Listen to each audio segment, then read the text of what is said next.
Hello, guys. I'm back. I'm glad you guys can join me. Who's ever here to join me? Yeah, this is a live. I know it's short notice, but I'll be going back to work very, very soon, and I wanted to try to do something before that happens because I'll be working several days in a row.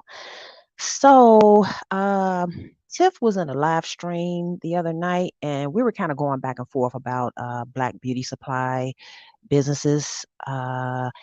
And I made a comment that I was thinking about doing a video or a live on it. And she thought that would be a good idea as well as myself. So I decided to put it together. So without further ado, I'm gonna go on and get started. But again, thank you guys for stopping by. Hopefully you can stay for the whole live. But if not, I understand. All right, here we go.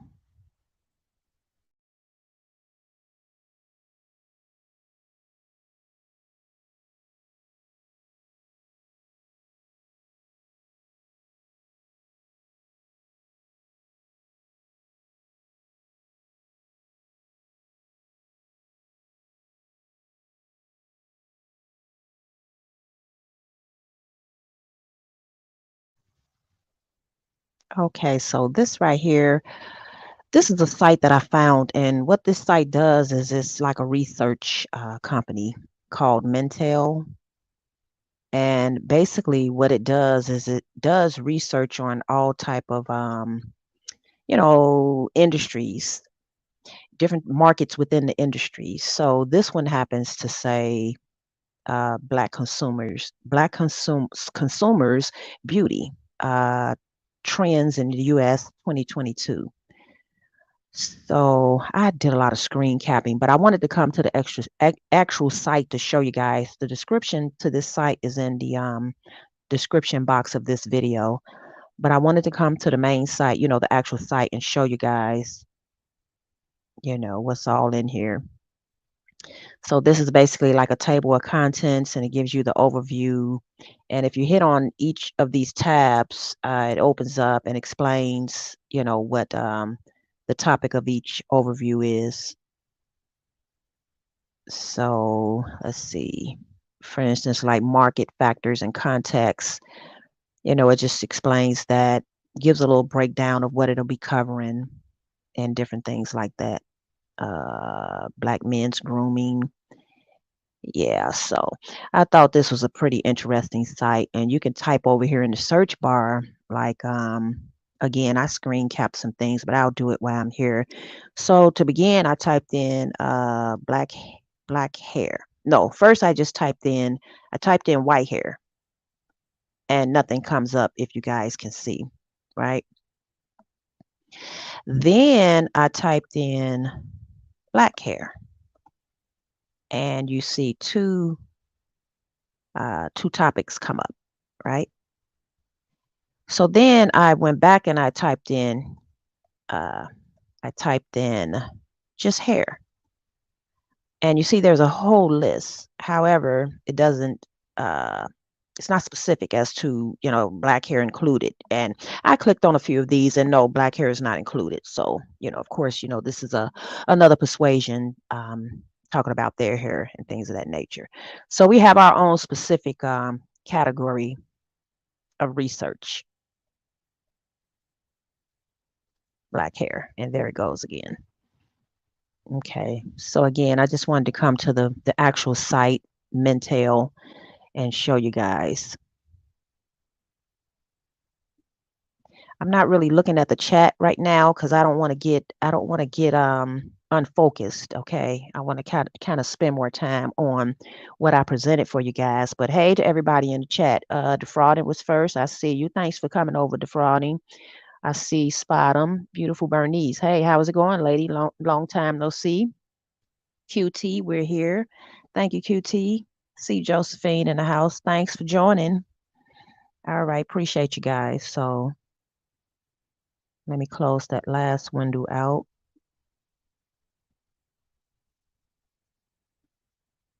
Okay, let me bring this one up.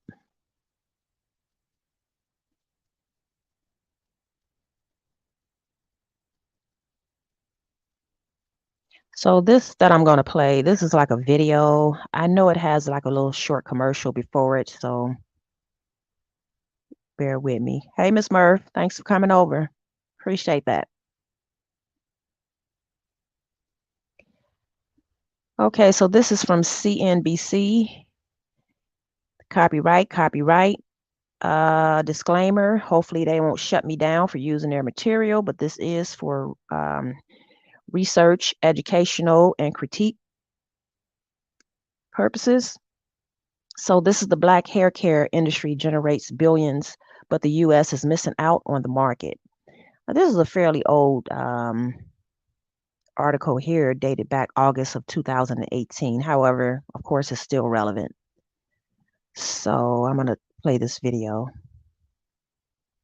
Hi, I'm Jennifer Fitzgerald. I'm the CEO and There's co-founder an of ad Policy just like I Tickets. thought. We make it easy to Let me compare know and if you buy guys can hear this insurance. We are a video. If digital not, I have to platform that undo allows my you to headset so shop you can hear for, it. get educated, and buy every type of insurance, from life insurance to homeowners insurance to auto insurance. We also have a team of experts behind the scenes. So when you need to talk to a human, when you are looking for advice to finalize a purchase, we've got that as well. Hi, I'm Diamond. I'm a Black woman who spends hundreds of dollars on my hair every month. I've even had my own YouTube channel on hair since I was 18. Every year, I spend about $3,000 on my hair, and every year, that price has gone up. So, at the age of 23, I've spent almost $30,000 on my hair, but I'm definitely not alone on this. On average, I probably spend anywhere from $5,000 to $6,000 on my hair products. I spend about $2,000 a year on hair, which is crazy to me. 7,000 to 8,000 a year. Like $2,000 a year on products. Like seriously. African American consumers dominate the entire beauty industry, contributing to about 85% of all sales in the US in 2017, even though we only make up 14% of the population. Market research firm MINTEL values the black hair industry at $2.54 billion. But that estimate doesn't include hair accessories, wigs, weaves, extensions, electric hair care products, hair care services provided in salons or by individuals, or products sold through salons. If the data included these products, the 2.54 billion figure would be much, much larger. But before we dive into the business of black hair, let's talk about the basics. There are tons of ways to categorize and break up the black hair industry. To keep it simple, let's talk about the two biggest subgroups: the business of weave and extensions, and the business of keeping up your real hair. When it comes to real black hair, there are two main types: relaxed and natural. Natural hair is essentially the way it grows out of your head. Within natural hair, there are three main types based on your curl pattern and texture: 4, 3, and 2. Afro hair tends to fall under the 4 category. Then there's relaxed hair. This hair has been chemically processed to alter or remove the curl pattern. Both relaxed and natural hair can be put into protective styles. These are styles that require extensions, like braids, weaves, and wigs. They're widely used to protect black hair from being over manipulated since it's so fragile. Most black women dish out big bucks on their hair, regardless of whether they have natural or relaxed hair. Weaves, wigs, and extensions are the most expensive type of protective style.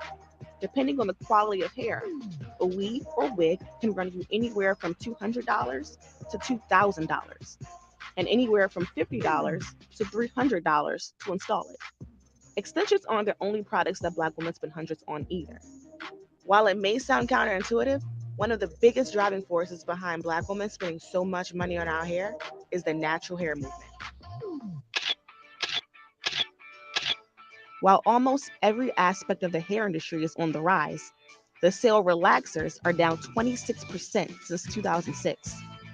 More black women are opting to wear their hair naturally curly and throwing away the relaxers. But that also means spending a lot more money on natural hair products to care for those curls.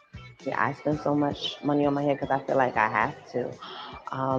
When you have natural hair, such as ours, is naturally kinky and coily, anywhere that there's a turn in your hair, so to speak, a curve, is room for potential breakage.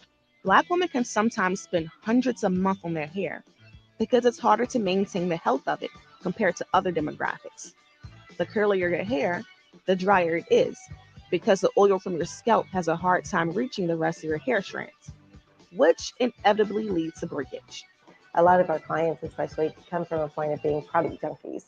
They're constantly trying this, trying that to see what works. Unfortunately, a lot of the labeling isn't that great as well. So you really don't know what is going to work for you. While salon visits, weaves, and extensions cost a lot of money, doing your natural hair at home can add up as well. Even though black women with type 4 hair only wash their hair 1 to 3 times a month, we use a whole lot of products to make up for it. Half of black women use 3 to 4 products as part of their hair care regimen, according to MINTEL. But my friend Olivia uses twice that. First, she washes her hair with shampoo, followed by a conditioner. Then she uses 2 different deep conditioners. Okay, guys. So this is a pretty long video. It's almost 10 minutes long, so you guys get the gist of it. Just basically breaking down, how much money we spend and the different processes we go through with our hair as far as it, whether it's straight or naturally curly or what have you. And these products can range depending on the state of our hair, what we're trying to do to it, and how we're trying to maintain it, things of that nature. So I'm gonna try to go through a few slides here that I put together. Not slides, but just like screen caps or what have you. So hold on. Let me see. Do. So I do want to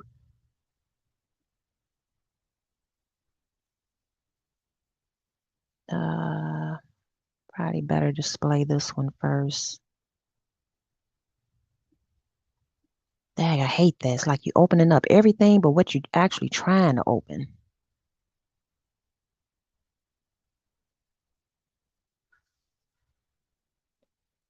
Okay.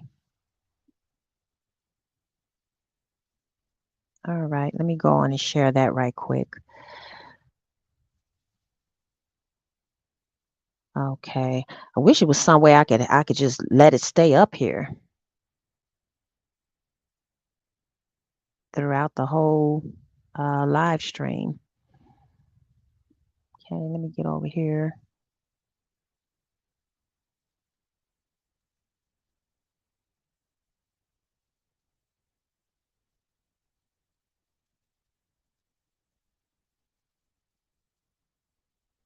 All right, so primarily this live stream is to talk about why black beauty supply businesses are struggling. And I noticed that they're too few. Let's see, I low key used to use a lot of hair stuff too, curly pudding, pillow curls, and shea moisture until I joined the military and cut off my hair. Yeah, absolutely. Defrauding men pretty much go through the same thing that women go through if they have long hair. It's the same type of maintenance. So yeah, definitely. Because we need all those moistures and conditioners and things like that. Most hair textures need the conditioning and this and that, but they can go without the extra moisture. We need that extra moisture, or our shit'll be crispy,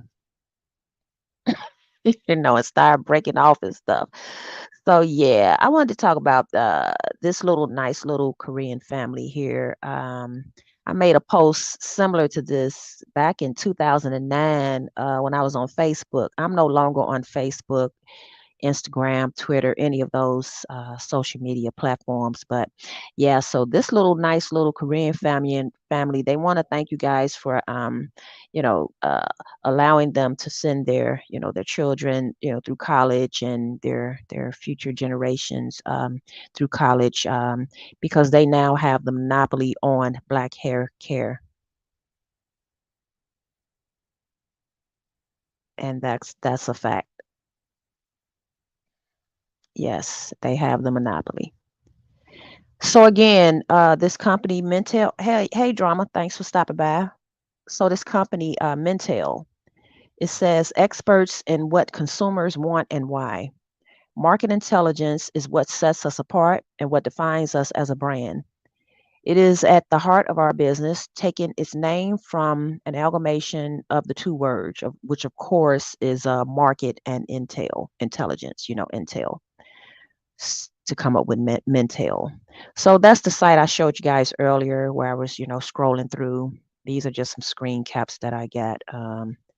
Let me look over here to make sure you guys can see it okay. Let's see.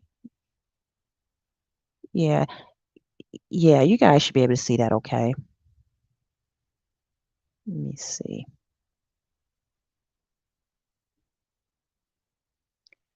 Okay, this is kind of small. Yeah, that's kind of small. Let me close that out. Sorry, guys. Okay, let me close that out. I'm gonna try to bring it up a little bigger. I know it's too small for me. I can't even read it, so I know you can't see it. Okay, where is it at?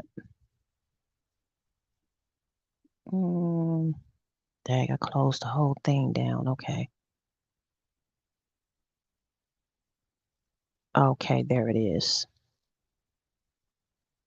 So this one, I wanted to bring it up where I can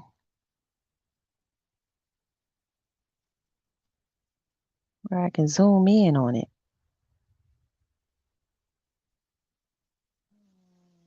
Okay, let me try it again. Hold on, guys. Let me try it again. Doo-doo.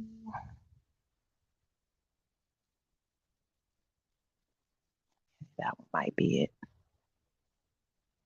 Okay. I got to figure out a better way. This is time consuming. Okay. Okay, that may be a little better. See, yeah, that's better. I can zoom in on it. Okay. All right. So that site that I went to, Mintel, it says about the report. This market report provides an in-depth analysis and insight supported by a range of data. At the same time, introductory and top-level content is provided to give you an overview of the issues covered. So the research, it covers the market, the marketing, the brand, the company, the consumer, and the data. Uh, yeah.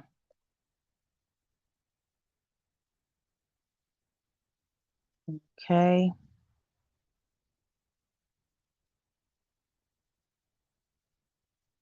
And then, yeah, I'm gonna have to pick a better way.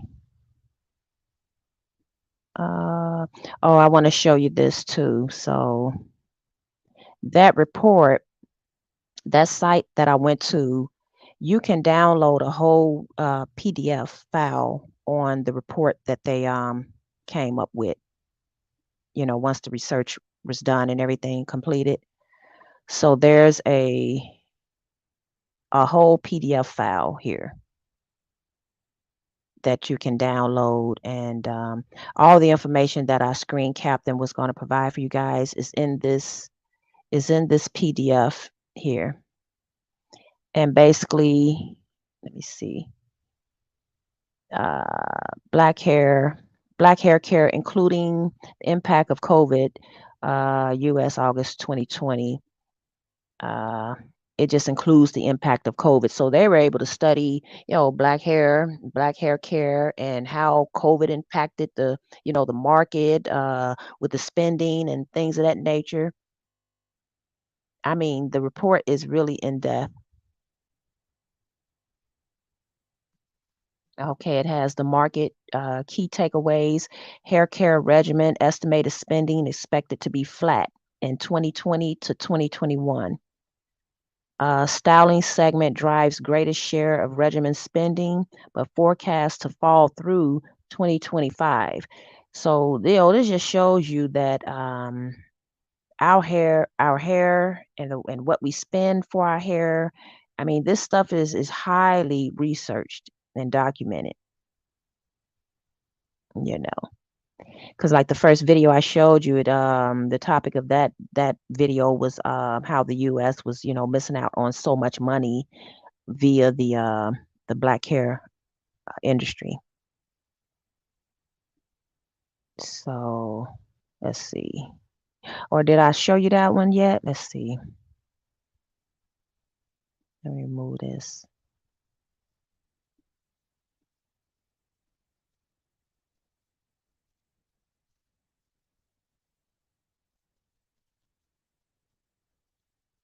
Okay. Yeah, so this is the one I was showing you, how it says the black hair care industry generates billions, but the U.S. is missing out on the market. So they've definitely learned how to make up for those losses. Okay, let's see.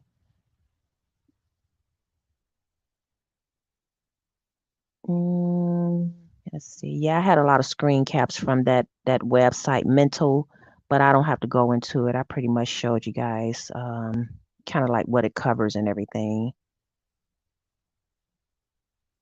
Okay, let me pull up this. It's sole byproduct of the Asians have the hair business locked down since the mid 60s. Yep, sure have, QT. Sure have.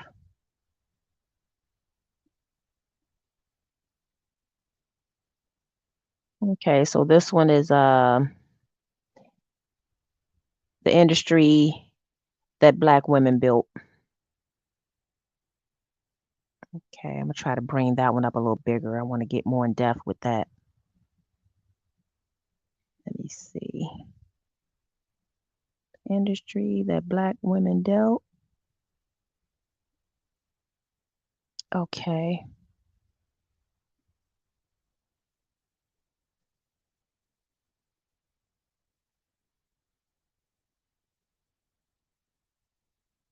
All right. So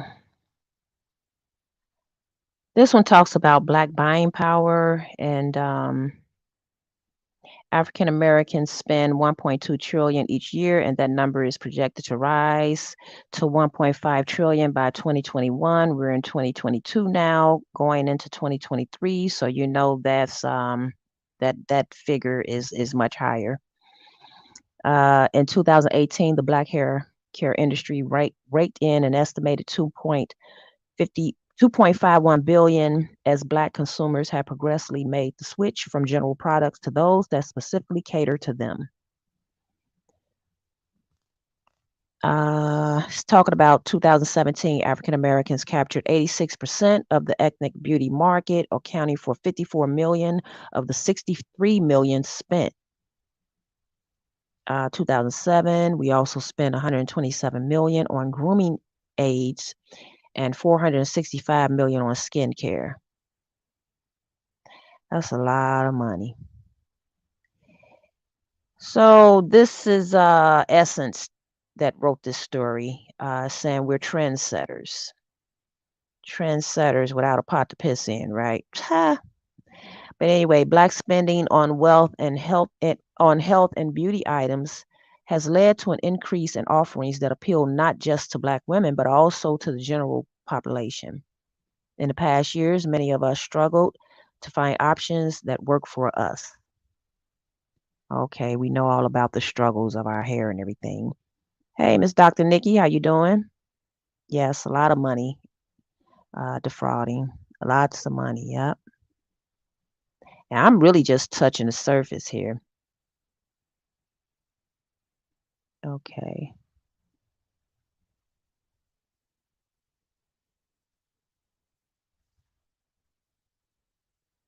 So, Essence again, entrepreneurial wave.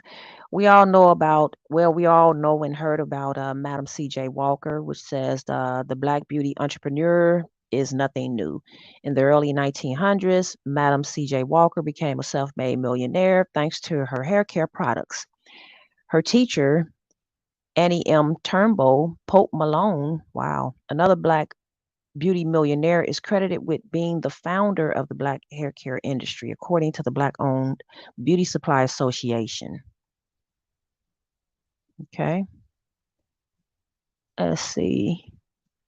Ms. Murph says about 10 years ago, it dawned on me that the Korean hair stores only allowed Black employees to work the floor, but not the register, so I stopped patronizing them. Yeah, that's a fact. Yeah, definitely the face of the place. I've been in several beauty supplies and I would see, us working in there, be quite a few of us, two or three, and I would get kind of excited. And so I felt compelled to ask, hey, do you own this? And they're like, no. And then I'll see a Korean walk from the back and I'm like, oh boy, you know. Okay, let's see.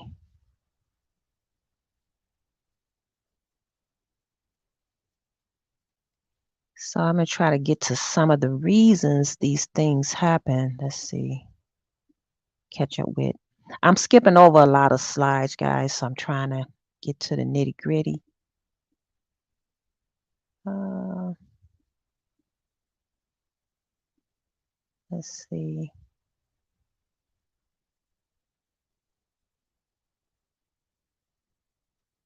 Okay, I did that one. Okay, I think this one is worth talking about. Let's see.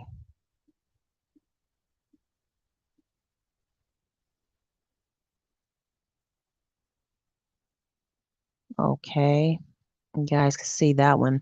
So this one, this is a CNBC report. It has a video. I'm gonna let you look at a little of the video too. So it basically talking about Black spending power reaches a record 1. Trillion, but net worth falls. Okay, so let me get over there.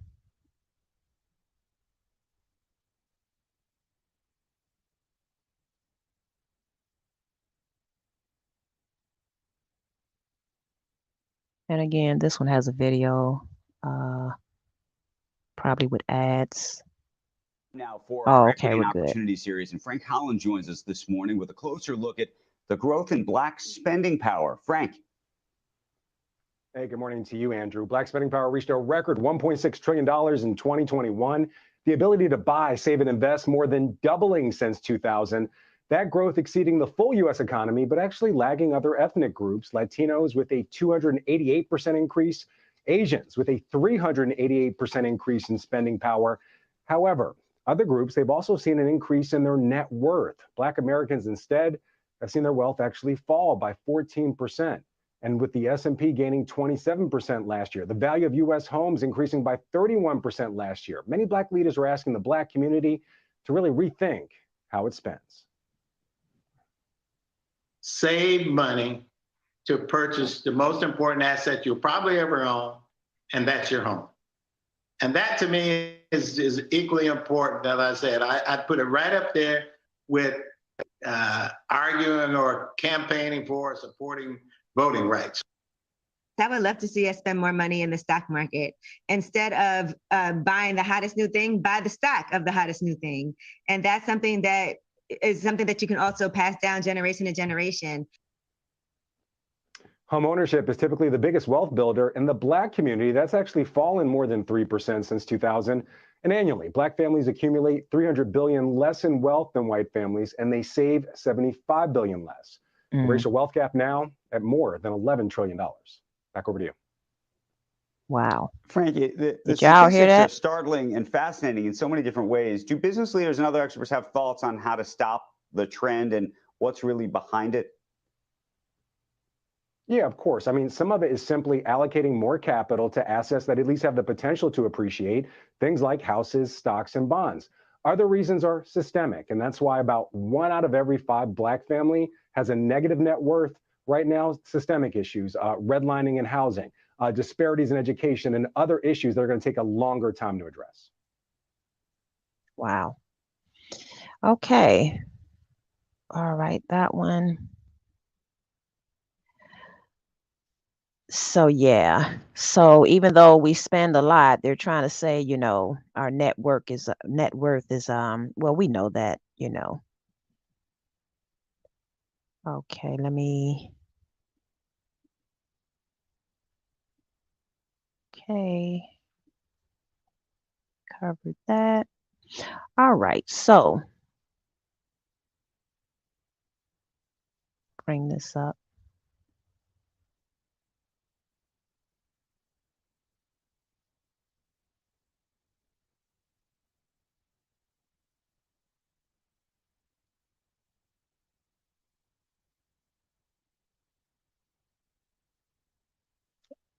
Okay, I wanted to go over this too. This is an article I found on the New York Times. So it says, the topic of the live is Black businesses and Black owned beauty supplies. Why are they struggling? Right? So I have a few thoughts on that. Let's see. Let's see. But the struggles of Black women in the beauty supply industry show that some barriers to success are more complicated.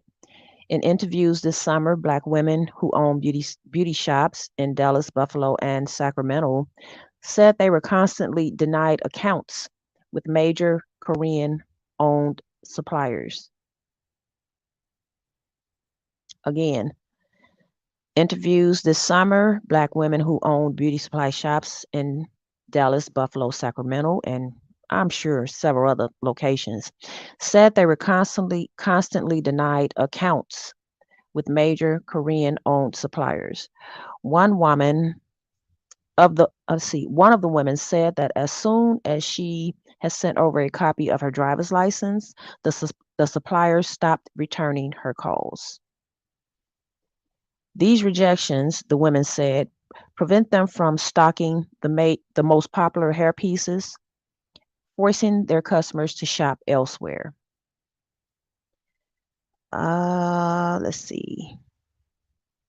While Mr. Na is a retailer, not a distributor, he said he was aware of some of the challenges Black women proprietors face in obtaining products. Yeah, I can vouch for that. I'm gonna tell you a story a little in a few.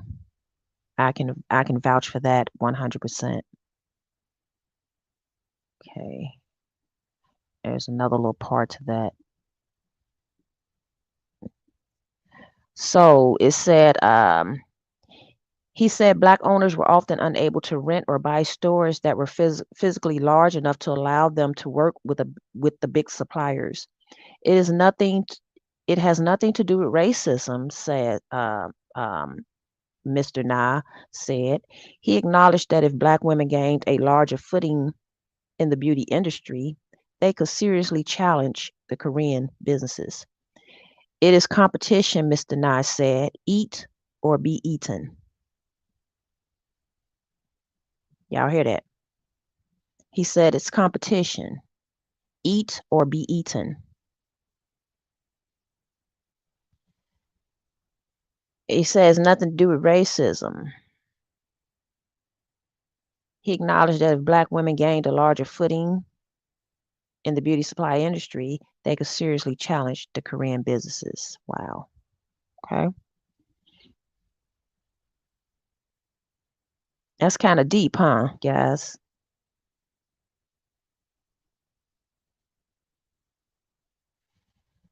Okay. I'm just going to throw this one up here because I saw it. I thought it was interesting.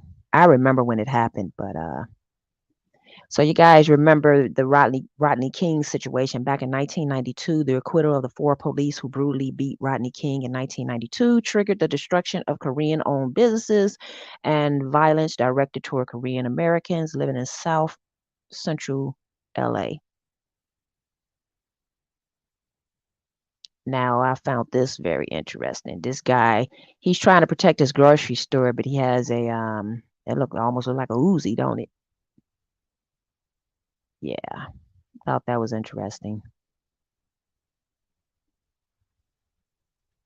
And us working in their stores. Yeah. So I'll give you a little quick story. This is an actual picture of my uncle's little beauty supply in Chicago. He's been there about 40 years. Uh, Everybody knows everybody in the neighborhood, so he's seen generations come up, and I'm talking about from babies to being grown to having babies now. And during all that up uprising with the George Floyd and all that, they were burning and breaking in and this and that. They didn't bother his store. Actually, a lot of the neighbors came out and protected his store. Because he's been such a fixture in the community for so long. Um, yeah, so I just wanted to show you that. Yeah. Okay. And then my uncle's shop. I'm gonna take you back a little bit. So I'll go in and tell the story. Let's see. But Natasha, let's see. You guys having a conversation. I don't think women should patronize any store willing to do that. Get insurance and call it a day. Let's see. When I saw that began, huh. It sounds like raisin. Yeah, yeah, Miss Murph. Let's see. Yeah, I'm just kind of scanning over the comments, guys. Trying to interact with you a little bit without getting too unfocused. Okay, let me go back to where I was. So yeah, so they didn't bother his shop. They pretty much protected it. Now my uncle, I could tell you that I can take you back to the days where there were no Koreans in our neighborhood, period. Not a one. uh the shops that you did see, they were actually black owned, and we pretty much were I can't tell you for sure how we were getting our product. Oh, I remember. You guys remember the Jerry Curls, Carefree, and Sport and Way, whatever, all those different Jerry Curl products. Well, that was a company. Well, it was Stay So Free or Stay So Fro, whatever the companies were. We were going straight to the company to get the product, right? And then we had, black owned products. We go straight to the company and get the products. That's how my uncle had started out operating. So he came up from Mississippi in the 60s, and he was selling hair care products out of his trunk. And then he saved up money and got him a storefront.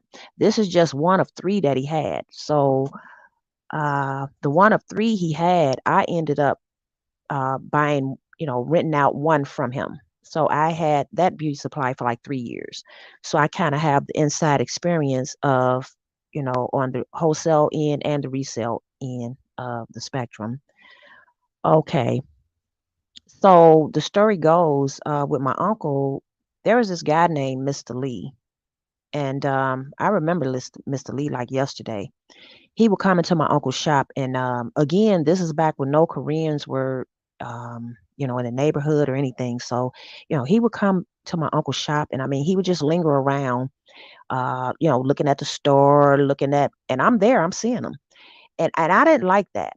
And so he got so comfortable with my uncle started inviting him in the back of the shop.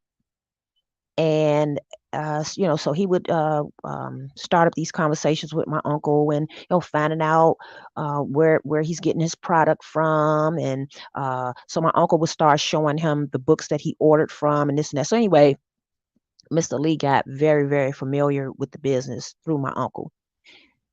Guys, when I tell you it was a year later, Mr. Lee had opened up a mile long beauty supply out in Atlanta, a mile long. Um, and within a few years, the tables had turned.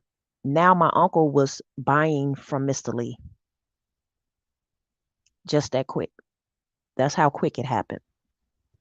So when I had my beauty supply, customers was coming in and they would leave my store upset because I was 10 cent to 15 cent to maybe a quarter higher than the Korean down the street, who the new Korean that had just opened up down the street. So all these customers now, they're running down to the Korean store, and I'm wrecking my brain like, damn, they've been crying about black business. Okay, I'm here, and I've always been conscious, right? So I would try to talk to the customers like we're here. But see, what I learned early on is that you can't make a profit off of something that you it's high end. You've paid a high cost for one or two cases of something. So you have to try to price it where you can make a slight little profit, whether it's 40 cent, 50 cent, what have you. Yeah, so that was a situation with that. Let's see. Um, yeah, and I just seen it escalate over the years, and it's really been like just sad.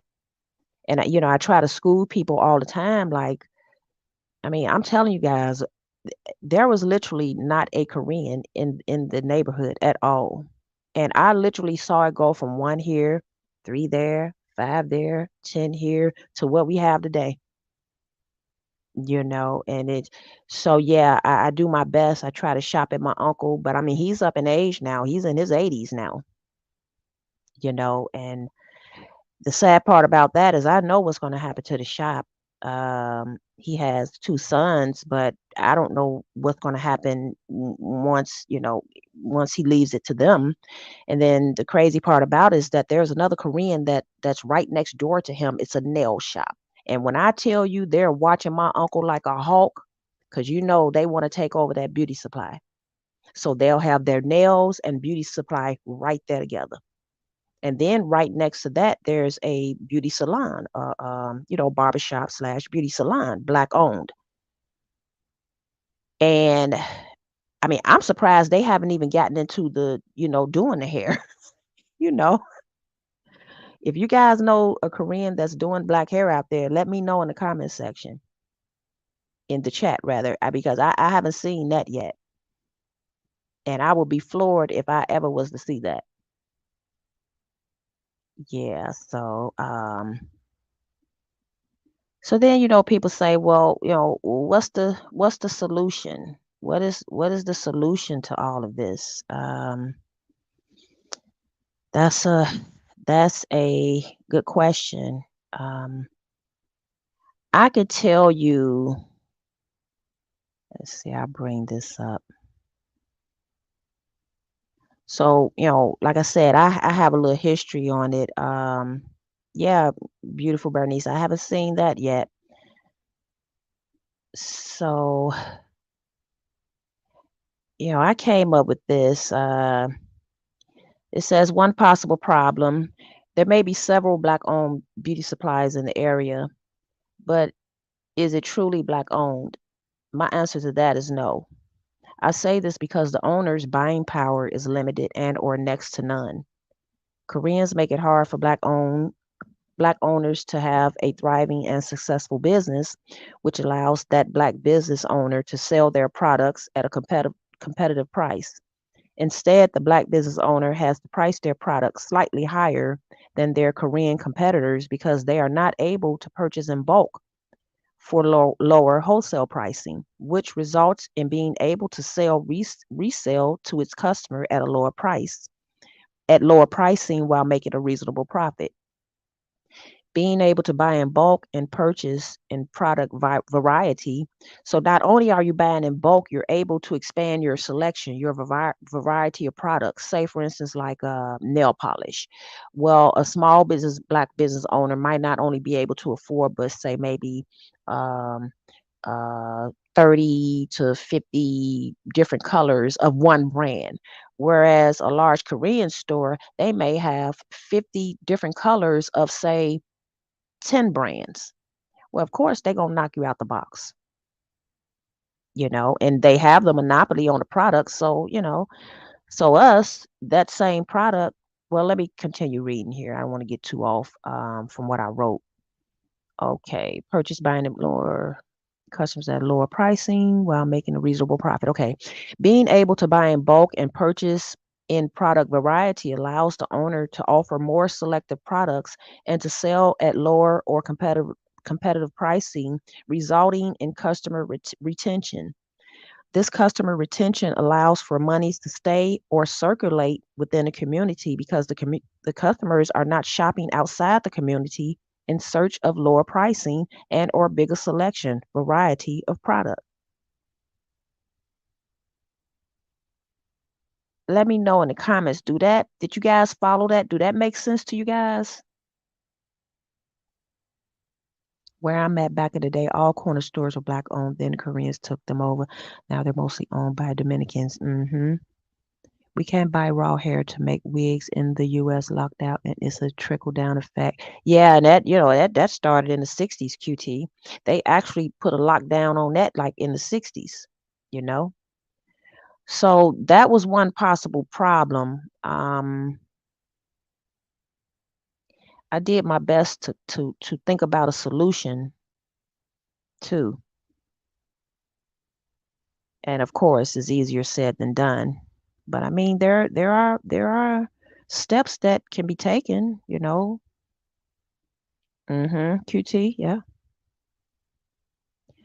So my solution to this is the solution in this case. My advice to Black beauty supply owners, since Koreans have a monopoly on the Black hair care industry, my advice is to pool your resources together to buy in bulk from the Koreans.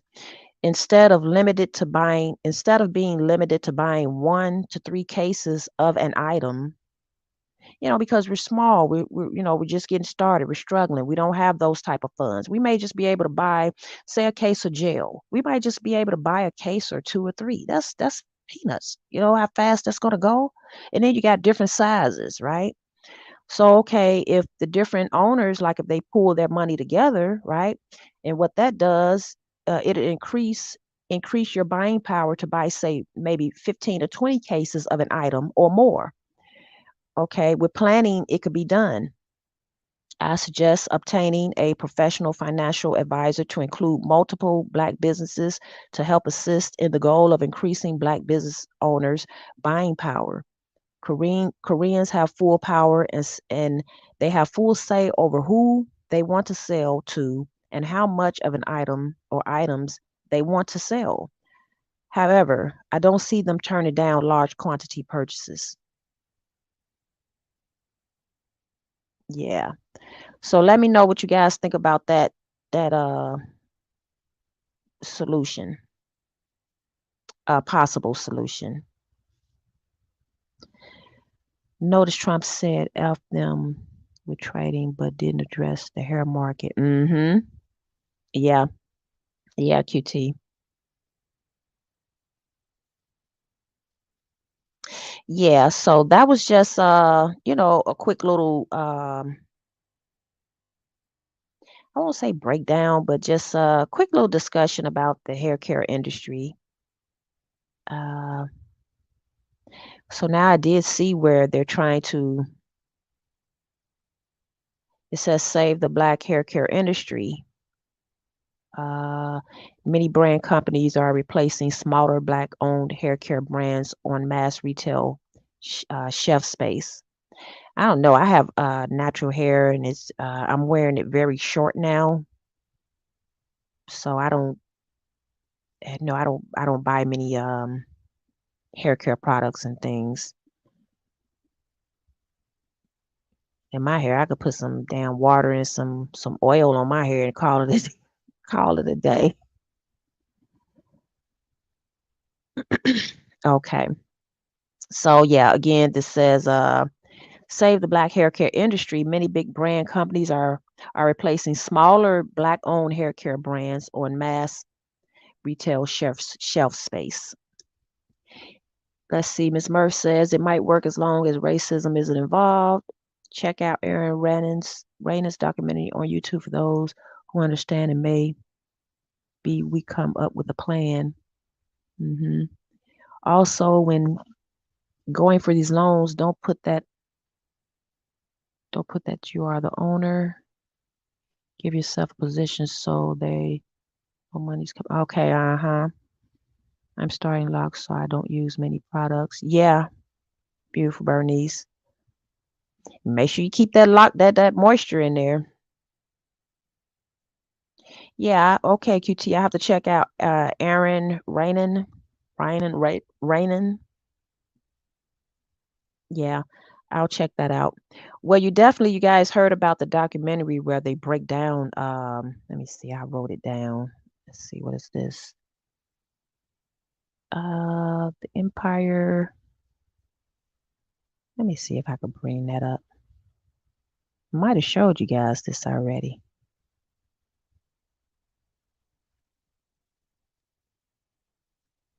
Okay, I'm bringing up a link right quick. Okay, yeah, I did show you guys this. Oh, maybe I didn't. Okay, let me share my screen right quick.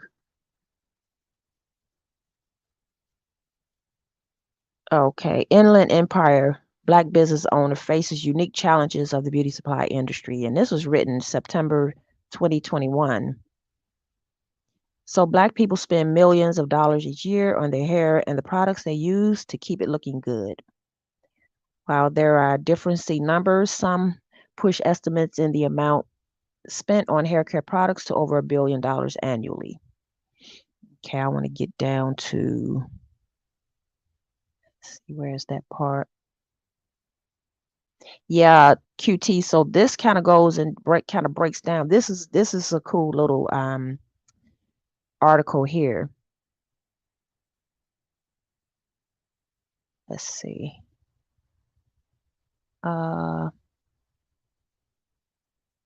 Okay, it talks about how much spent. The several reasons for this, although there is a growing list of hair care products catering to people with curly hair, and when one considers wearing natural hair is a large and growing part of the Black hair care market. Forbes reports that wigs, weaves, and hair extensions have a stable and established share in the industry. Despite this and other challenges, about 15 years ago, local entrepreneur Marcus Jinks saw his future in this market. He made a decision to enter it and build a future for himself and his family. In 2006, he opened MK Beauty Supply in San Bernardino. Over the years, Jinx has experienced firsthand the struggle of trying to establish a business in this market as a Black entrepreneur. In this business, in this community, Jinx shared how hard it was in the beginning, explaining his beliefs. Some Blacks were supporting Korean hair care product business and passing up his business. Again, he said in the beginning, he's explaining his belief that some Blacks were supporting Korean hair care product business and passing up his business. But over a period of time, he continued, my daughter developed a relationship with a lot of the Black women in the community.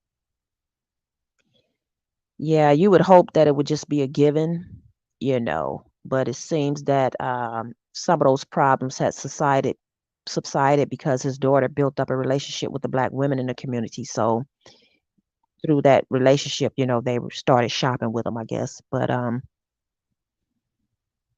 so Jinx comments about the oversized presence of members of the Korean community in the hair care industry and rooted in a little known history. Some first generation Korean Americans looking to establish business opportunities for themselves and their families went into the business of supplying Black communities with hair care products. According to the book On My Own, Korean Business and Race Relations in America by I Jin Yoon. The wig business here in the US and the explosion of wig business in South Korea in the 1960s. Yep, there it is, QT. The wig business in the US, here in the US, and the explosion of the wig business in South Korea in the 1960s is instrumental to understanding the Korean ownership of beauty supply stores. Korean America own more than 70% of the beauty supply stores nationwide. They own more than 70% of beauty supply stores nationwide. Okay, let me see. I want to get down. Okay. Yeah, this is just, I don't know. This is going into some stuff about uh the Black guy. All of these relationships are long-standing, and Black people have historically not been involved in this side of business. However, with an increasing interest in natural hair, there are more Black people like Jinx interested in establishing, expanding business, selling these products, and having to build networks from scratch. I don't know if I agree with that. I know several people that tried to get into the industry, and a lot of them,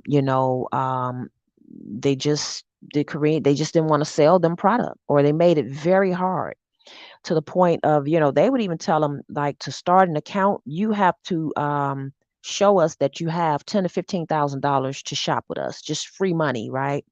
And a lot of small Black businesses starting out don't have that type of capital just sitting around, unfortunately, but it's the truth. Yes, I posted up further where explains how all this started. The takeover was real. Yeah, absolutely, QT. Miss Murph, I locked my hair 3 years ago. For 5 years before that, I worked a short natural cut. Yeah, I'm gonna definitely watch that documentary, QT, after I'm done. Yeah, but like I said, this was spontaneous. This was off the hip, and I just yeah, thought about doing it. So hopefully Tip P she can catch the replay or what have you. But yeah, so that's all I have, guys. If any of you guys want to come up and share a story or add your 2 or 3 4 cent, that's cool too.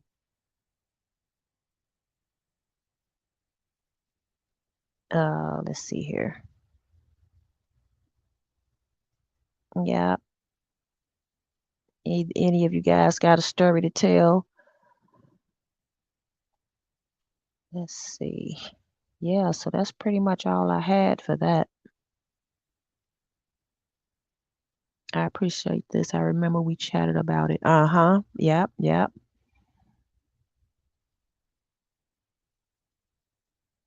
Yeah, so okay guys, well, without further ado, I'm going to shut it down and yeah, give me something to eat.